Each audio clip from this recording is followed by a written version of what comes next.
ओम नमः शिवाय। हर हर महादेव। भक्तों, आज हम सुनेंगे शिव महापुराण की कथा अध्याय 23। भक्तों, फाल्गुन माह में शिव महापुराण की कथाओं का श्रवण अवश्य करना चाहिए, जिसके सुनने से पुण्य की प्राप्ति होती है। भगवान शिव माता पार्वती का आशीर्वाद प्राप्त होता है। इसीलिए भक्तों, आप श्रद्धा और भक्ति के साथ शिव महापुराण की इस कथा का अंत तक श्रवण करें। तो भक्तों, आइए हम आपको सुनाते हैं शिव महापुराण में आगे की कथा। तो प्रेम से बोली शिव पार्वती जी की जय। ब्रह्मा जी कहते, मुनीश्वर शिव की प्राप्ति के लिए इस प्रकार तपस्या करती हुई पार्वती के बहुत वर्ष बीत गए तो भी भगवान शंकर प्रकट नहीं हुए।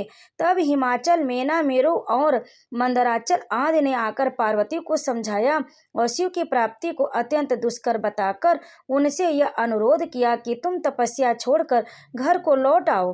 तब उन सबकी बात सुनकर पार्वती ने कहा, पिताजी, माताजी तथा मेरे सभी बांधव, मैंने पहले जो बात कही थी उसे क्या आप लोगों ने भुला दिया? अस्तु, इस समय भी मेरी जो प्रतिज्ञा है उसे आप लोग सुन लें। जिन्होंने रोष से कामदेव को जलाकर भस्म कर दिया है, वे महादेव जी यद्यपि विरक्त हैं तो भी मैं अपनी तपस्या से उन भक्तवत्सल भगवान शंकर को अवश्य संतुष्ट करूंगी। आप सब लोग प्रसन्नता पूर्वक अपने अपने घर को जाएं। महादेव जी संतुष्ट होंगे ही, इसमें अन्यथा विचार की आवश्यकता नहीं है। जिन्होंने कामदेव को जलाया है, जिन्होंने इस पर्वत के वन को भी जलाकर भस्म कर दिया है, उन भगवान शंकर को मैं केवल तपस्या से यहीं बुलाऊंगी। महाभागगण, आप यह जान ले कि महान तपोबल से ही भगवान सदाशिव की सेवा सुलभ हो सकती है। यह मैं आप लोगों से सत्य सत्य कहती हूँ। सुमधुर भाषण करने वाले पर्वत राजकुमारी शिवा, माता मेनका, भाई मैनाक, पिता हिमालय और मंदराचल आदि से उपयुक्त बात कहकर शीघ्र ही चुप हो गए। शिवा के ऐसा कहने पर भी चतुर चालाक पर्वत, गिरिराज, सुमेरु आदि गिरिजा की बारंबार प्रशंसा करते हुए अत्यंत विस्मित हो जैसे आए थे वैसे ही लौट गए। उन सबके चले जाने पर सखियों से घिरी हुई पार्वती मन में यथार्थ निश्चय करके पहले से भी अधिक उग्र तपस्या करने लगी। मुनि श्रेष्ठ, देवताओं, असुरों, मनुष्यों और चराचर प्राणियों सहित समस्त त्रिलोकी उन महती तपस्या से संतप्त उठे।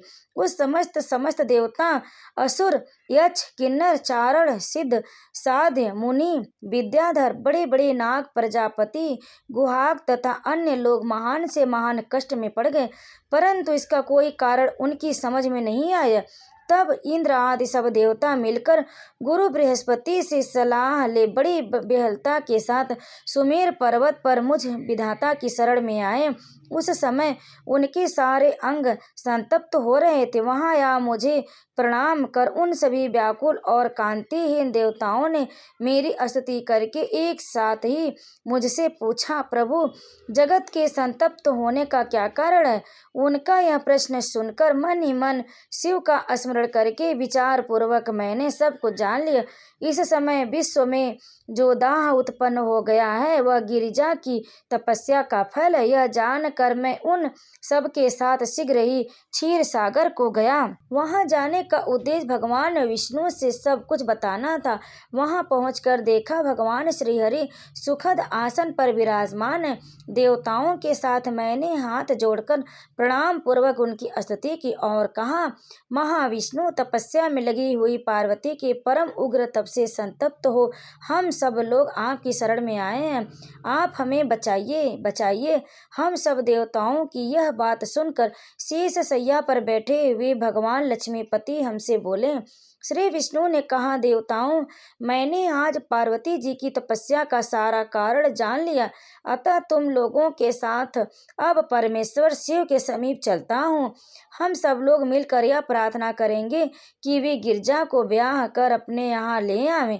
अमरों, इस समय समस्त संसार के कल्याण के लिए भगवान से शिवा के पाणी ग्रहण के लिए अनुरोध करना है।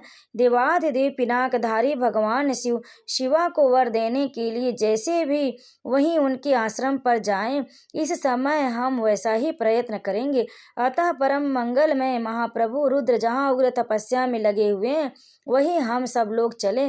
भगवान विष्णु की यह बात सुनकर समस्त देवता आदि हठी, क्रोधी और जलाने के लिए उद्यत रहने वाले प्रलयंकारी रुद्र के अत्यंत भयभीत हो बोले। देवताओं ने कहा, भगवान, जो महाभयंकर कालाग्नि के समान दीप्तिमान और भयंकर नेत्रों से युक्त हैं, उन रोष भरे महाप्रभु रुद्र के पास हम लोग नहीं जा सकेंगे, क्योंकि जैसे पहले कुपित उन्होंने दुर्जय काम को भी जला दिया था, उसी प्रकार वे हमें भी दग्ध कर डालेंगे, इसमें संशय नहीं है मुनि। इंद्रादि देवताओं की बात सुनकर लक्ष्मीपति श्रीहरि ने उन सबको सांत्वना देते हुए कहा। श्रीहरि बोले, हे देवताओं, तुम सब लोग प्रेम और आदर के साथ मेरी बात सुनो। भगवान शिव देवताओं के स्वामी तथा उनके भय का नाश करने वाले हैं। वे तुम्हें नहीं दग्ध करेंगे। तुम सब लोग बड़े चतुर हो, अतः तुम्हें शंभु को कल्याणकारी मानकर हमारे साथ सबसे उत्तम प्रभु उन महादेव जी की शरण में चलना चाहिए। भगवान शिव पुराण पुरुष, सर्वेश्वर, वर्णीय, तत्पर, तपस्वी और परमात्मा स्वरूप, अतः हमें उनकी शरण में अवश्य चलना चाहिए। प्रभावशाली विष्णु के ऐसा कहने पर सब देवता उनके साथ पिनाक पाड़े शिव का दर्शन करने के लिए गए।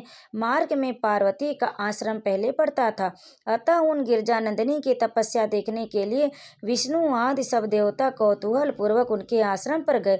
पार्वती के श्रेष्ठ तप को देखकर सब देवता उनके उत्तम तेज से व्याप्त हो गए। उन्होंने तपस्या में लगी हुई उन तेजमयी जगदम्बा को नमस्कार किया और साक्षात सिद्धि स्वरूपा शिवा देवी के तप की भूरि भूरि प्रशंसा करते हुए वे सब देवता उन स्थान पर गए जहाँ भगवान वृषध्वज विराजमान थे। मुनि, वहां पहुंचकर सब देवताओं ने पहले तुम्हें उनके पास भेजा और स्वयं वे मदन दहनकारी भगवान हर से दूर ही खड़े रहे। वे वहीं यह देखते रहे कि भगवान शिव कुपित हैं या प्रसन्न।